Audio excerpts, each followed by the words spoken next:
C'est une technique ancestrale quand même qui est pratiquée depuis de nombreuses années et qui a été codifiée par la loi de modernisation de la sécurité civile en 2024. Donc c'est une pratique qui est beaucoup utilisée par les départements de la zone sud.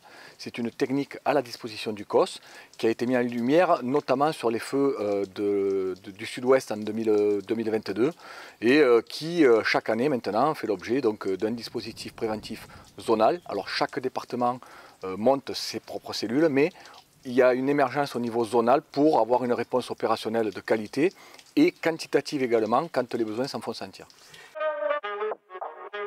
Les échanges sont très importants pour justement mettre à jour un petit peu les techniques.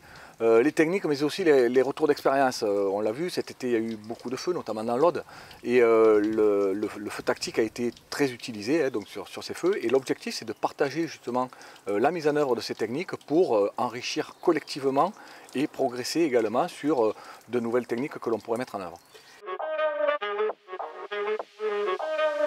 L'avantage que présente la mise en œuvre d'un feu tactique, c'est qu'il est moins consommateur en personnel, c'est-à-dire qu'avec une équipe de feu tactique de 10 personnels, on peut traiter des kilomètres de lisière. Donc économie en personnel, économie en eau évidemment, puisqu'on s'appuie toujours sur une zone d'appui justement qui est linéaire, donc qui ne nécessite pas l'établissement de tuyaux pour traiter la lisière et qui permet aussi d'éviter le risque de reprise.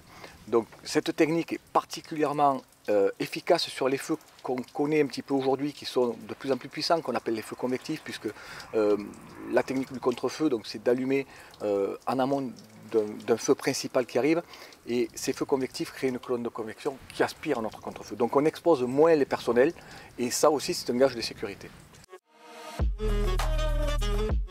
Oui, alors elle se fait pas partout en France justement, mais essentiellement dans les départements qui pratiquent le brûlage dirigé.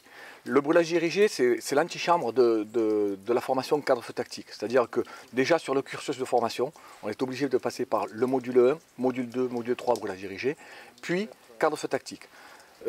Cette formation nécessite quand même des gens qui sont aguerris à l'utilisation du feu, qui pratiquent le brûlage dirigé, et on voit de plus en plus de départements émergents dans la pratique du brûlage dirigé qui souhaitent monter des équipes feu tactiques. Et c'est là où il faut faire attention aussi à la qualité des gens que l'on envoie, à ne pas aller trop vite dans les cursus, parce que n'oublions pas qu'on porte le feu pour éteindre le feu. Donc du moment où on porte le feu, on apporte un danger supplémentaire.